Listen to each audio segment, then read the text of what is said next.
बेटों को भी ये बात बताओ कि बेटा नारियों का सम्मान करो। पहले के पितामह भीष्म के सामने शिखंडी था, चाहते तो मार डालते, खुद की जान पे आन पड़ी थी, नहीं जी मर जाऊंगा पर क्षत्रिय धर्म है, नारी पे हाथ नहीं उठाऊंगा। ये बात, ये मर जाएगा पर हाथ नहीं उठाए। मर गए पितामह भीष्म, नहीं उठाया हाथ। ना तो अर्जुन हाथ उठाते थे महिलाओं पर, ना पिता पहले के राजा, चाहे पृथ्वीराज चौहान हो, चाहे कोई हमारे देश का राजा हो, कभी नहीं उठाया नारियों पर हाथ। क्यों जी उठाए? आज के ही उठा रहे हैं। पत्नी को 2 छप्पड़ मार दिया, उनको लगा हमने गढ़ जीत लिया। पत्नी कोई गलत काम करे तो डांटो, पत्नी गलत रास्ते पर जाए तो समझाओ, डांटो, मारो मत।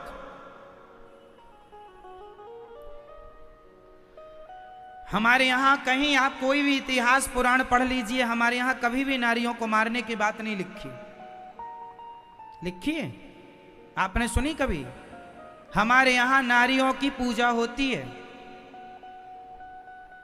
नवदुर्गा आती है, जब दुर्गा मैया की पूजा हम लोग करते हैं चैत्र के महीने में, प्रतिपदा से लेकर नवमी तक, अष्टमी तक।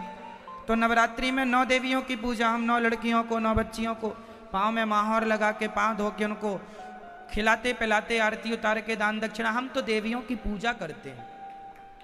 जहाँ पूजा हो वहाँ उस नारी का, जिसके पाँव पूजे हैं, उसका अपमान कैसे कर सकते हैं?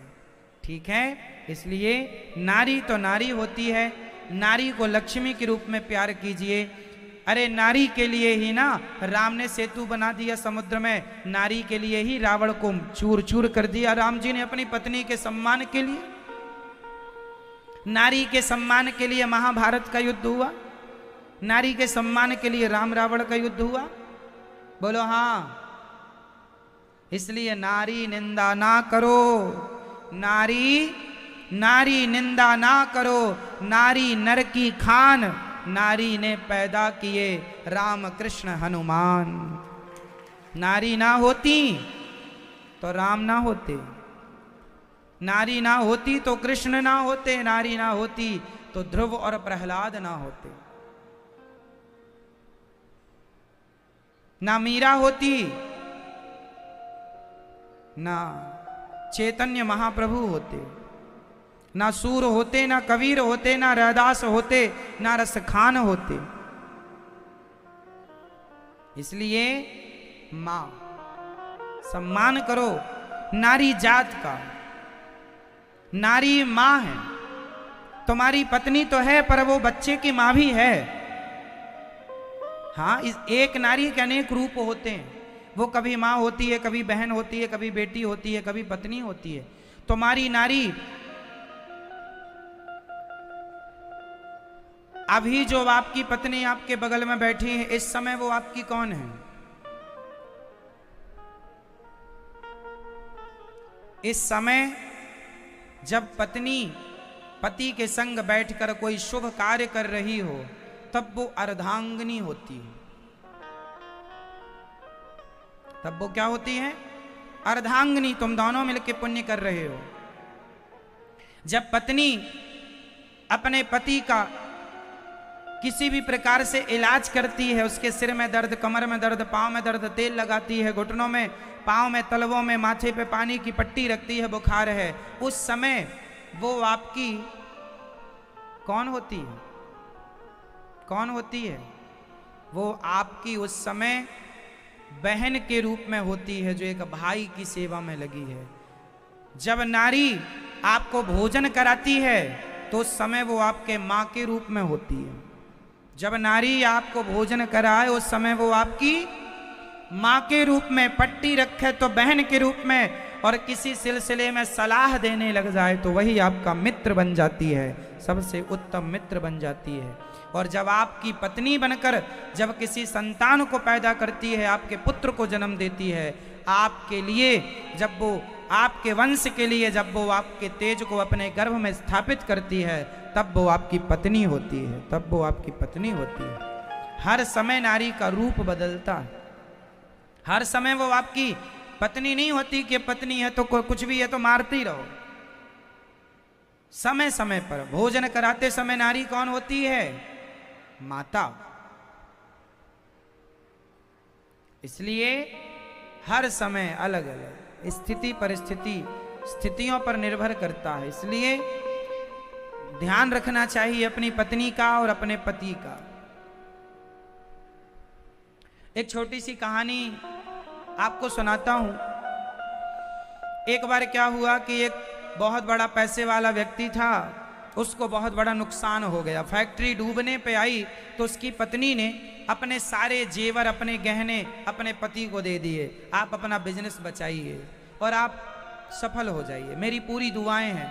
पति के लिए व्रत उपवास पूजा भूखी प्यासी मरती रहती है, पति की आयु के लिए पति के लिए पति के लिए ये व्रत वो व्रत ये व्रत कर करके वो अपने गहने गिरवी रखे दिए पति को। पति ने जो किया सो किया, पैसे लाए, बिजनेस फिर से खड़ा किया, काफ़ी अच्छा हो गया, फिर बहुत बड़ा बिजनेस हो गया, काफ़ी उनको लाभ मिला। उनने अपनी पत्नी के सारे गहने फिर से बनवाए, जो बेच दिए थे गिरवी रख दिए थे तो उठाए वापस किए। और वो पुरुष अपनी पत्नी का ऋणी हो गया, बड़ा प्यार करता था अपनी पत्नी से, बहुत लगाव था दोनों पति पत्नी में एक दूसरे से। एक दिन क्या हुआ, वो पुरुष था ना अपने केबिन में अपने ऑफिस में बैठा था कि एक सुंदर सी लड़की आई, साहब हमें काम दे दीजिए, काम पर रख लीजिए। इसको लगा कि कोई ज़रूरत है, रख लिया काम में, 15,000 की सैलरी देना शुरू किया। पर वो लड़की तो कुछ और उद्देश्य से आई थी, ये पैसे वाला था तो बस वो काम तो कुछ करे ना, इसको ही देखती रहे। कभी इसको छूने की कोशिश करे, कभी इसके पास जाने की कोशिश करे। पुरुष तो पुरुष होता है, कहते हैं स्त्री नारी त्रिया चरित्र, त्रिया चरित्र, इससे जो बच गया वो भगवान तक जरूर पहुंचेगा। इस धरती का सबसे भयंकर दलदल क्या है? आप में से कौन बताएगा ये बात? इस संसार का सबसे खतरनाक दलदल क्या है? दलदल मतलब कीचड़, दलदल समझते हैं? इस संसार का सबसे खतरनाक दलदल है तो त्रिया चरित्र। त्रिया चरित्र जानते हैं? हाँ या ना? नहीं। अब हम बता रहे हैं त्रिया चरित्र क्या होता है, सुनिएगा। त्रिया चरित्र क्या होता है ये कहानी में आप समझ, जितने पुरुष बैठे हैं सुनेंगे। त्रिया चरित्र क्या होता है, बचना है इससे, वरना बड़े बड़े लोग डूब गए इस दलदल में।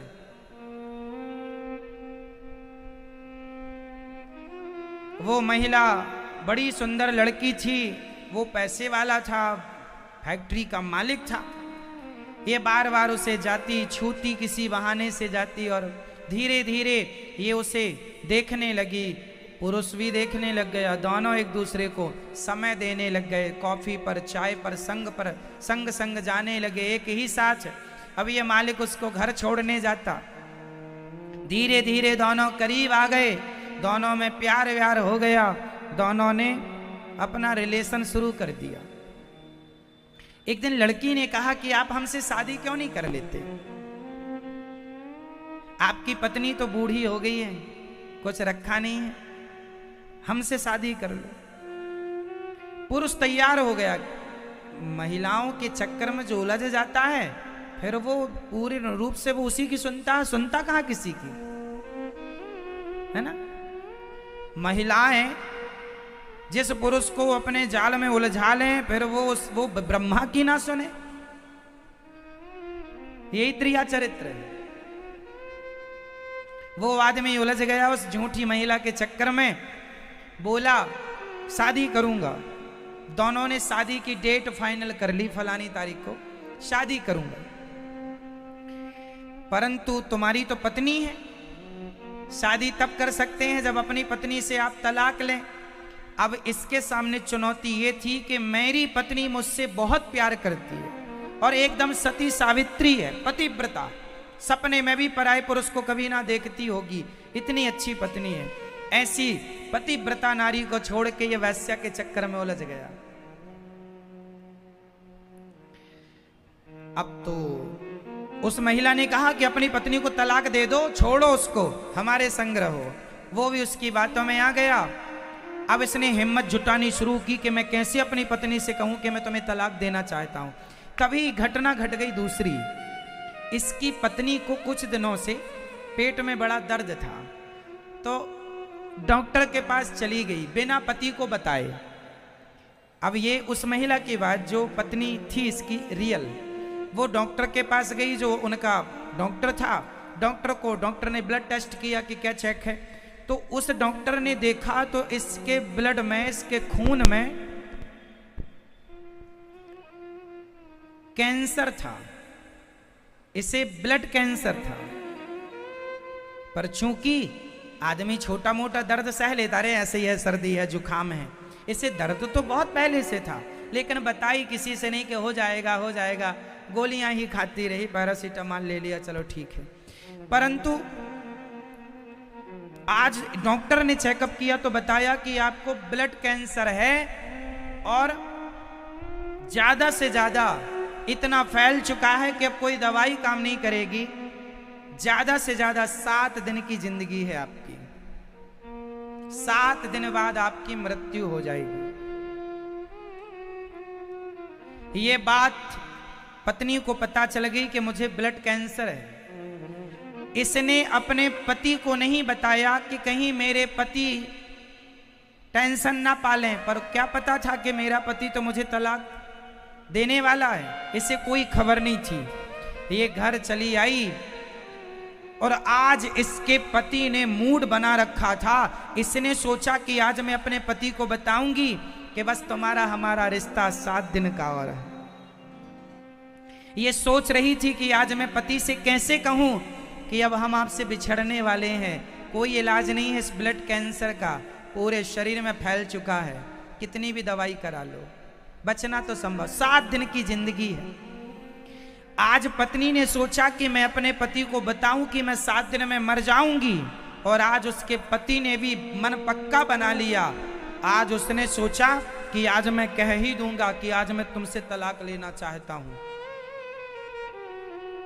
अब उसके पति ने क्या सोचा कि मैं इससे तलाक लूंगा और उस लड़की से शादी करूंगा, और इस महिला ने क्या सोचा कि आज मैं अपने पति को बताऊंगी कि मैं मरने वाली हूं, तो मेरे पति की आंखों में आंसू रुकेंगे ही नहीं, क्या हालत होगी। देखो महिला का मन कितना अच्छा था, वो पति के लिए क्या सोच रही थी, और पति के अंदर क्या कपट भरा था उस चक्कर में, महिला के चक्कर में पड़ के। चलो आज ये पति देवता ऑफिस से लौटे तो रोज ये अपने पति का बैग लेने के लिए द्वार पर खड़ी मिलती थी, पति को पानी देती, अपने हाथ से जूता उतारती थी, अपने हाथ से मोजा उतारती थी, अपने हाथ से सारा काम करती, पानी पिलाती, भोजन लगाती, थक गए हैं पूछती कैसे रहे आज, कोई दिक्कत तो नहीं। बहुत अच्छी पत्नी थी, करोड़ों में एक पत्नी थी ये। परंतु जब दिल लगा गधी से तो परी किस काम की, दिल लगा गधी से परी किस काम की। आज इस पुरुष ने, ये पत्नी बताने ही वाली थी कि मैं 7 दिन में मरने वाली हूं, तब तक पुरुष ने कह दिया कि 7 मुझे तुमसे तलाक लेना। पत्नी ने पूछा कि हमसे तलाक क्यों। अब ये पुरुष था, पत्नी ने कहा मैं तलाक दूंगी आपको। माहौल दूसरा हो गया, बोला मैं तलाक लेना चाहता हूं तुमसे। इसने पूछा मेरी गलती क्या है, क्या अपराध हो गया हमसे, क्यों आप तलाक लेना चाहते हैं, यदि आप सच्ची बता देंगे तो मैं दे दूंगी तलाक। बोला कि मैं एक लड़की से प्यार करने लग गया हूं, और वो मुझे बहुत प्यार करती है, मेरे सिवा उसका कोई नहीं है, मैं शादी करूंगा उससे। आदमी जो दूसरों के चक्कर में पड़ जाता है ना, वो निर्दयी हो जाता है, दिल उसका वो बोलने में सकुचाता नहीं है कि वो सामने वाले पर उसके शब्दों का क्या प्रभाव पड़ेगा, वो कुछ नहीं समझता। वो महिला सुनती गई, समझ गई कि मेरी, अब ये अपने पति को कैसे बताए कि मैं 7 दिन की ही बची हूं। उसने कहा कि ये रहे तलाक के कागज, तुम साइन कर दो। तब इसकी पत्नी ने मुस्कुराते हुए अपने पति से कहा स्वामी जी मैं आपको तलाक दूंगी, परंतु 7 दिन बाद आपको 7 दिन तक मेरा कुछ काम करना पड़ेगा। क्या? 7 दिन तक आप मेरे से केवल प्यार करेंगे, प्यार की बातें करेंगे, और जैसा आप पहले रहते थे मेरे साथ उसी भाव से मेरे संग रहेंगे। बस 7 दिन बाद मैं आपके कागज में जो आप कहेंगे, जहां कहेंगे, 7 दिन बाद वहां साइन करूंगी। उनका एक छोटा सा बच्चा भी था। उस पुरुष को लगा चलो बात 7 दिन की है, कोई बात नहीं, निकल जाएगा। बड़ा खुश हुआ कि कोई बात नहीं, पत्नी मान गई राजी मर्जी से, साइन कर देगी। पहला दिन गुजर गया। पति ने रोज की तरह उसके हाथ से नाश्ता किया, उसे भी नाश्ता कराया, भोजन किया, उसे भी कराया। पहला दिन गया, दूसरा गया, तीसरा, चौथा, पांचवा, छठा, आज 7वां दिन था। आज 7वां दिन था। उसकी तबीयत बिगड़ती ही चली गई। इतनी बिगड़ गई कि उसका खड़ा होना मुश्किल हो गया। अब उस महिला ने एक पत्र लिखा अपने पति को, एक लेटर लिखा, और लेटर उस कोरे कागज में जो उसने लिखा, और लिख करके वो अपने बिस्तर पे पड़ी थी। बेटा स्कूल गया था। दिन के लगभग 12 बज रहे थे। आज उसके पति जिसने बोला था कि मैं तलाक लूंगा, आज उसका दिमाग ठनका और उसने सोचा कि हे भगवान, मेरी पत्नी कितनी अच्छी है। मैंने कहा तलाक चाहिए तो मेरी पत्नी इतनी बड़ी पतिव्रता है कि मेरी खुशी के लिए उसने तलाक भी देने के लिए तैयारी, हामी भर ली। मेरे ऊपर संकट पड़ा था तो अपना मंगलसूत्र भी उसने गिरवी रख दिया था मेरे लिए, कान के झुमके, बाले सब दे दिया था मेरे लिए। आज तक मेरे लिए क्या नहीं किया। मेरे सुख दुख में मेरी पत्नी मेरे संग खड़ी रही। और उस पुरुष को लगा मैं इस 2 कौड़ी की महिला के लिए अपनी पतिव्रता नारी को छोड़ रहा हूं। उस पुरुष को लगा मैं कोई गलत तो काम नहीं कर रहा हूं। उसको समझ में आ गया कि मैं अपनी पत्नी के साथ गलत कर रहा हूं। पता नहीं कहां से भगवान ने उसको बुद्धि दे दी। अब पत्नी इतनी अच्छी है तो भगवान कहीं ना कहीं तो न्याय करेंगे ना। अच्छे आदमी के संग देर से ही सही पर न्याय होता है। वो इतनी बड़ी पतिव्रता थी, भगवान की भक्त भी थी, तो भगवान उसके पति को, उसकी बुद्धि निर्मल हो गई। उसने तुरंत उसकी जो महिला के चक्र में था उसे बाहर किया अपने यहाँ से। पता लगा कि इसका तो धंधा है हम जैसे पुरुषों को फंसाना और ऐंठना, पैसा लूट के भागना। ये महिलाओं का, कुछ महिलाओं का धंधा है। भगाया, अपनी नौकरी से निकाला उसको, और दौड़ा दौड़ा गया कि पत्नी से माफी मांगूंगा कि बड़ी गलती हो गई। आज 7वां दिन है, आज वो मुझे तलाक देगी ना तो मैं बोल दूंगा मैं तो मजाक कर रहा था। ये विचार करके दौड़ा दौड़ा गया गया गया गया गया। जब तक गया तो दरवाजा खुला हुआ था। रोज बंद रहता था तो बेल बजाता था, तब पत्नी आती थी। आज खुला है, सारे दरवाजे, सब पूरे घर के दरवाजे खुले। ये देखा किचन में नहीं है, यहां नहीं, वहां नहीं, कहां? आवाज लगाई, भाग्यवान कहां हो? यहां वहां कहीं नहीं, बेडरूम अपने बिस्तर पर पड़ी थी। जाकर देखा तो वो आंखें खुली थी, शरीर निष्प्राण हो चुका था, मानो प्राण आंखों से निकल गया, मर चुकी थी। उसके हाथ में एक कलम थी, दूसरे हाथ में एक कागज था। मानो पत्र लिखते लिखते ही उसने अपना दम तोड़ दिया। उस कागज में क्या लिखा था उसने, मैं पढ़ के सुनाता हूं। उस महिला ने लिखा था, मेरे परमेश्वर तुल्य पतिदेव, मैंने स्वप्न में भी आपके अतिरिक्त किसी पराये पुरुष का चिंतन नहीं किया। आप मेरे लिए इस धरती के सबसे बेस्ट पति हैं। मैं भगवान से यही प्रार्थना कर रही हूं कि हर जन्म में मुझे आप जैसा जीवन साथी मिले और मैं हर जन्म में आपकी पत्नी बनकर के आऊं। कुछ दिन पहले मैं डॉक्टर के पास गई थी, उसने बताया कि तुम्हें ब्लड कैंसर हो गया। जिस दिन आपने मुझसे तलाक लेने की बात कही तो मैंने 7 दिन इसलिए मांगे थे कि डॉक्टर ने बताया था कि ब्लड कैंसर इतना बढ़ चुका है कि 7 दिन में मर जाओगी। तो मैंने सोचा मैं उसी दिन आपको तलाक दे सकती थी, आपके कागजों पर साइन कर सकती थी, लेकिन मुझे लगा कि सारी जिंदगी आपके संग गुजारी है तो 7 दिन और गुजार लो। मैंने सिर्फ आपसे 7 दिन मांगे और आपका बहुत बहुत धन्यवाद कि आपने मुझे वो 7 दिन दिए। इसके लिए मैं आपकी सदा ऋणी रहूंगी। मैं तलाक आपको इसलिए ना दी कि कल को जब हमारा बच्चा बड़ा होगा, मुझे तो 7 दिन में मरना ही था। यदि मैं तलाक दे देती आपको तो मेरा लाल, मेरा बेटा सारी जिंदगी आपसे सवाल करता कि पिताजी आपने मां को तलाक क्यों दिया था। मुझे डर था कि कहीं बेटा आपसे सवाल ना करे, और मैंने अपने बेटे को ये संस्कार दिए हैं कि वो सदा आपका सम्मान करे, भगवान मान के अपने बाप की पूजा करे, वो कभी आप पर सवाल खड़े ना करे। इसलिए मैंने 7 दिन का वक्त मांगा था आपसे, आपने दिया, उसके लिए बहुत बहुत धन्यवाद। अब आप आजाद हैं, तलाक का कोई कलंक नहीं लगेगा, बेटा कोई सवाल नहीं करेगा। कह देना कि तेरी मां मर गई थी तो दूसरी मां ले आया तेरे लिए, कोई बात नहीं। मैं खुश हूं कि आप, मुझे तो लगा कि मेरे बाद आपका क्या होगा, लेकिन आज मैं खुशी खुशी मर रही हूं कि मेरे बाद कोई है जो आपका ख्याल रखेगा। आपकी पत्नी, नाम लिखकर अलविदा। उसके पत्र में जब ये बातें उसने पढ़ी, साहब सारी जिंदगी रोया,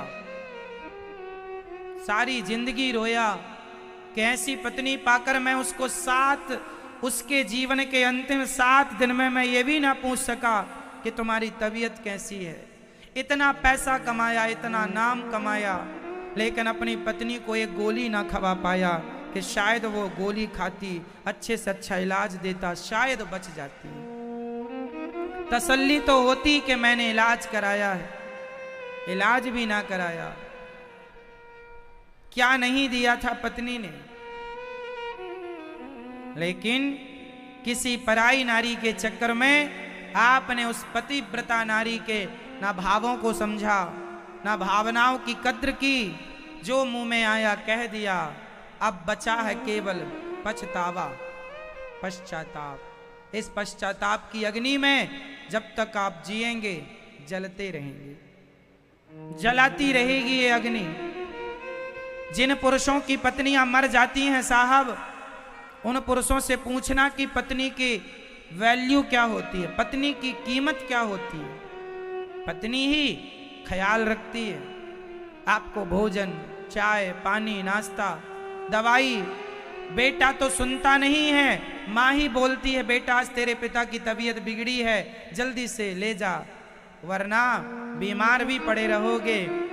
तो बच्चे यही कहेंगे पापा जुकाम हो गया है, मौसम बिगड़ रहा है, दवाई खा लो। पत्नी समझ जाती है कि यह मौसमी बीमारी नहीं। इसलिए पत्नियों की इज्जत करना सीखो।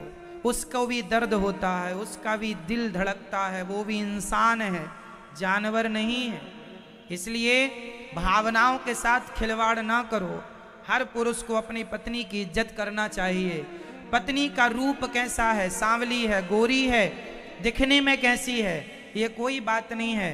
बुढ़ापे में हर आदमी की चमड़ी ढीली पड़ जाती है, बुढ़ापे में हर आदमी कुरूप हो जाता है। जवानी में आपका चेहरा अलग होगा, बुढ़ापे में अलग होगा। हर व्यक्ति बदलता है। इसका अर्थ ये नहीं कि तुम्हारी पत्नी अब अच्छी नहीं दिखती तो तुम छोड़ दो। इसलिए हर पुरुष को अपने पत्नी का सम्मान करना चाहिए। वो पुरुष, वो पति सिर्फ पश्चाताप कर रहा है कि मैंने 7 दिन भी क्यों ना दिए उसे। इसलिए कहीं आप को देर ना हो जाए, इसलिए सम्मान इज्जत। तो कौन कौन पत्नियां अपने अपने पति का सम्मान करेंगी? हाथ उठा के बताओ। सेवा करेंगी? हाथ उठाओ पत्नियां। मैया हाथ नहीं उठा रही हो तो सेवा करेंगी? हाथ उठा के बताओ हमें, जो जो करेंगी सम्मान अपने अपने पति का, हाथ उठाओ। मैया, ओ मैया, आप नहीं करोगी अपने पति का सम्मान?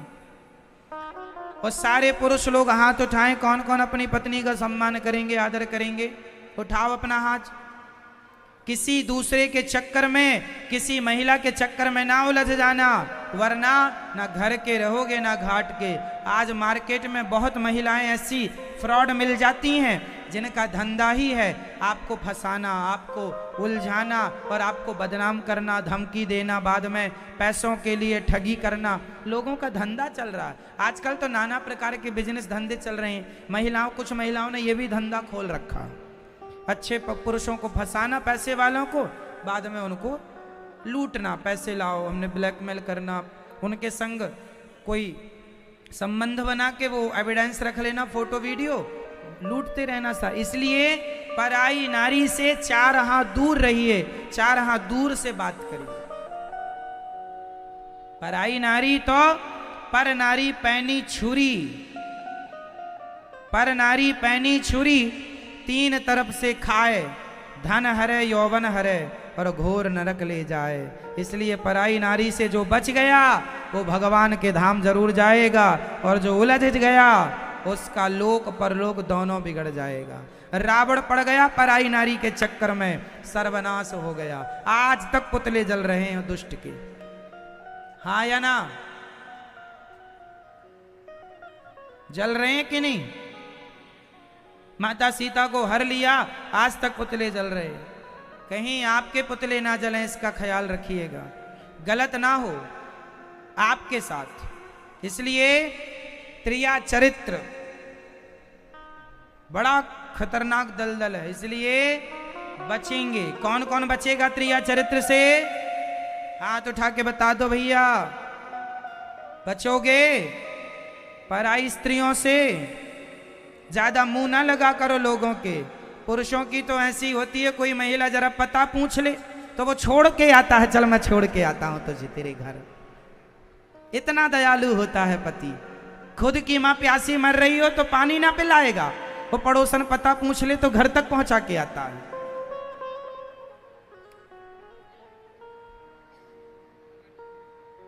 हाँ, इसलिए बचो।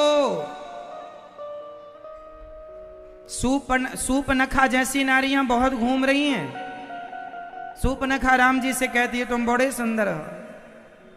ऐसे ही बहुत लोग आपकी तारीफ करके आपको फंसाने के चक्कर में रहती हैं। इसलिए भगवान सबको बचाएं, पराई स्त्री से, पराए पुरुष से। पुरुषों, नारियों को भी बचना है पर पुरुष से। पराए पुरुष से आप बचो, पराई नारी से पति बचे, और ऐसी गृहस्थी प्रेम से गुजारो कि आप गृहस्थ में रह के सदा भगवान का चिंतन करते रहें। यही जीवन की सार्थकता।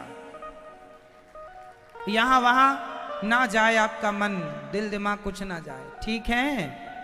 बात किस किस को समझ में आ गई? ठीक ठीक आ गई। फिर अच्छा, तो भैया पत्नी और पति का मैटर पूरा हुआ। अब आगे चलते हैं। गृहस्थ जीवन में बताइए, भाई भाई यदि हैं, हम 2 भाई हैं, 4 भाई हैं, 3 भाई हैं, 1 बहन है, 2 बहन है, 4 बहन है, तो हमें अपने भाई बहन से रिश्ता ठीक रखना चाहिए कि नहीं? बोलो।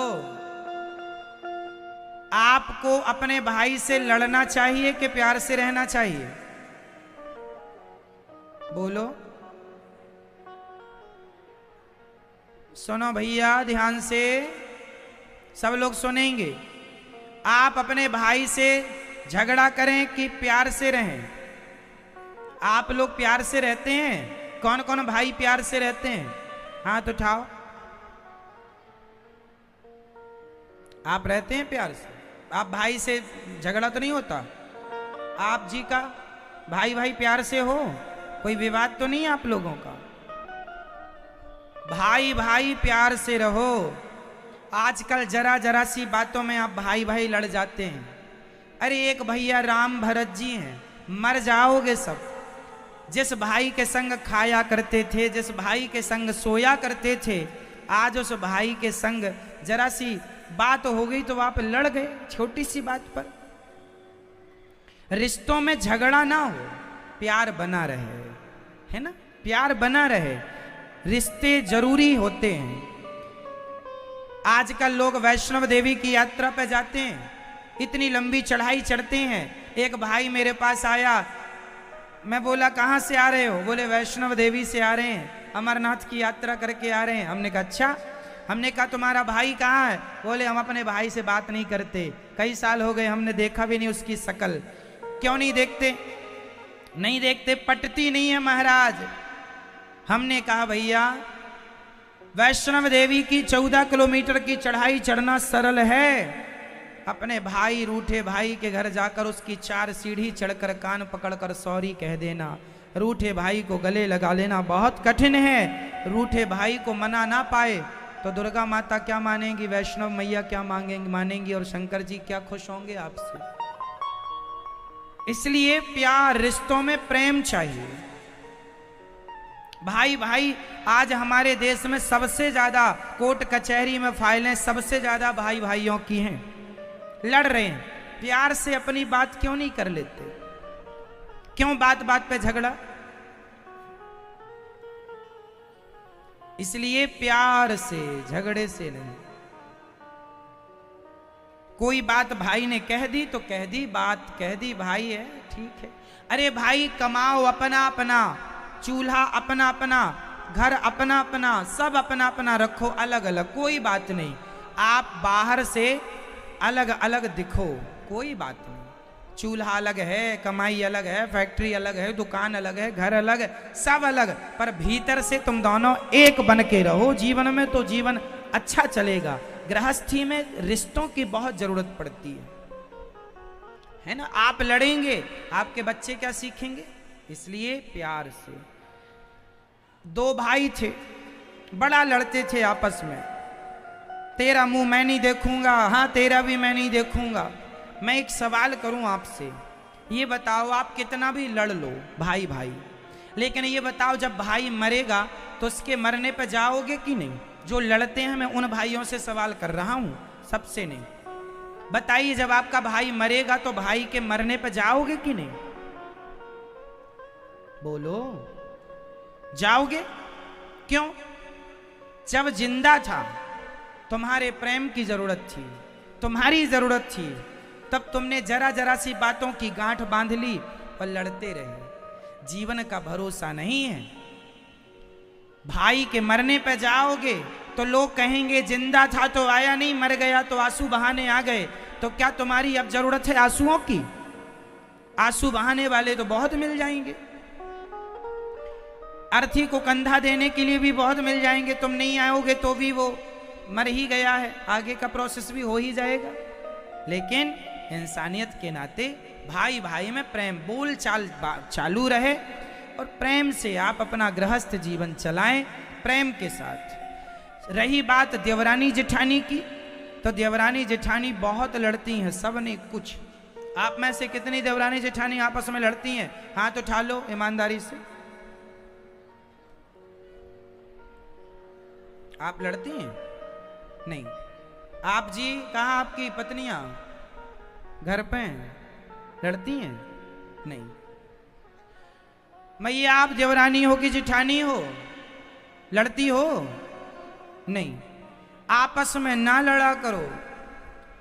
बहनों की तरह गृहस्थ जीवन को चलाना चाहिए, बहन बहन की तरह रहो और मिलजुल के रहो।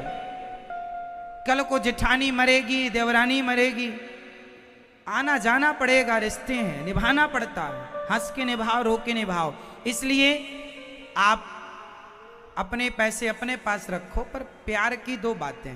हम बताइए, आपको कोई पैसे दे रहे हैं? हमने 7 दिन में आपको 1 रुपया नहीं दिया, क्यों? लेकिन हम आपको 7 दिन में केवल प्यार की कथा सुना रहे हैं। आप प्रेम की कथा सुनने ही तो आए हैं 1000 किलोमीटर दूर से, 100, 200, 500 किलोमीटर दूर से। आदमी पैसे का भूखा नहीं है, प्रेम का भूखा है साहब। इसलिए तुम्हारी जेठानी कैसी भी हो, तुम अच्छे से रहो। तुम्हारी देवरानी कैसी भी हो, तुम मुंह से प्यार के शब्द तुम बोलो। अरे महाराज जी, हमारी जेठानी तो हमसे बात ही नहीं करती। अरे वो नहीं करती, वो मूर्ख है। तुम तो समझदार हो, तुम तो शुरू कर सकती हो बात करना, और तुम बात करो। मैं आप लोगों से बताऊं, मैं सदा सबसे रोज राम राम जय श्रीमन्नारायण करता हूं। कोई बात करे ना करे, कोई रूठा रहे तो रूठा रहे, मैं ना रूठूं, आप रूठे रहिए हमसे। आप हमारे बारे में क्या कहते हैं, क्या सोचते हैं, हमें क्या करना। हम आपके बारे में अच्छा सोचें बस। हम अपना ठेका ले सकते हैं, औरों का नहीं ले सकते। आपकी जेठानी आपके लिए क्या बोलती है, वो जेठानी का मैटर है। आपकी देवरानी आपके लिए क्या बोलती है, वो देवरानी का मैटर है। आप क्या बोल रहे हैं, आप क्या सोच रहे हैं? क्यों जी, देवरानी आपके वश में नहीं है, जेठानी आपके वश में नहीं है, आप तो आपके वश में है। इसलिए आपके पास छोटा सा मुंह है ना, किसी को अच्छे शब्द बोलकर प्रसन्न कर लिया जाए तो क्या घटेगा बताओ? बोलो जी।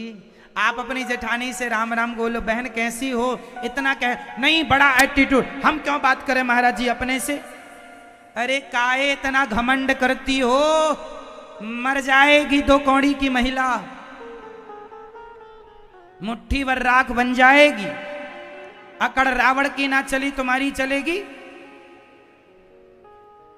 आप और हम मर जाएंगे, मुट्ठी भर राख बनेगी, लोग ले जाके गंगा जी में डाल देंगे, अस्थियां जा रही हैं। क्यों? मैं राख बनूंगा एक दिन, हाँ या ना? आप में से कितने लोग एक दिन राख बन जाएंगे? हाथ उठा के बताओ, हमें कंफर्म कराओ। राख बनोगे? हमारी औकात यही कि हम एक दिन मुट्ठी भर राख बन जाएंगे, फूंक मार देगा कोई तो उड़ जाएंगे, ये औकात है। लेकिन बातें इतनी, हम बात नहीं करेंगे तुमसे, तुम्हारा मुंह नहीं देखेंगे, शक्ल नहीं देखेंगे। काहे इतना घमंड कर रहे हो? क्यों इतना घमंड है तुम्हें? किस बात की अकड़ है? इसलिए प्यार से रहो मेरी माँ। हमें तो कोई गाली भी देता है साहब, हम कभी उसको बदले में गालियां नहीं देते।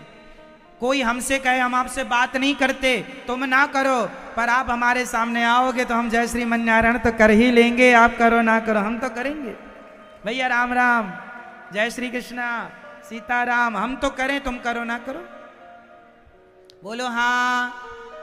तो आप में से कौन कौन जेठानियां अब अपनी देवरानियों से श्रीमन्नारायण करेंगी? उठाओ हाथ। करोगी? वो बात करे ना करे, आप करना। जब आप करेंगे, आप बोलेंगे, तो वो बोले ना बोले वो उसकी मर्जी। आप बोलेंगे, वो आपके संस्कार होंगे। वो नहीं बोलेगी, वो उसके संस्कार हैं, वो अपना अपना है। आप तो अपना फर्ज पूरा करो। क्यों, सही बोल रहा हूं कि गलत बोल रहा हूं? हम गलत बोल रहे हैं कि सही? तो फिर मानो सही बातों को। रिश्तों में प्रेम चाहिए साहब, प्रेम, थोड़ी सी सहनशीलता, सहो। भाई है, जेठानी है, देवरानी है, तुम लड़ोगे, तुम्हारी लड़ाई का प्रभाव बच्चों पर गलत पड़ेगा। भगवान ने सुंदर बांसुरी बजाई, गोपियां आईं, गोपियों के संग भगवान ने रास रचाया। जब रास रचाए, गोपियों को अभिमान आ गया, हम बड़ी सुंदर हैं। तब भगवान गोपियों को छोड़कर अंतर्ध्यान हो गए, अंतर्धान हो गए, चले गए भगवान।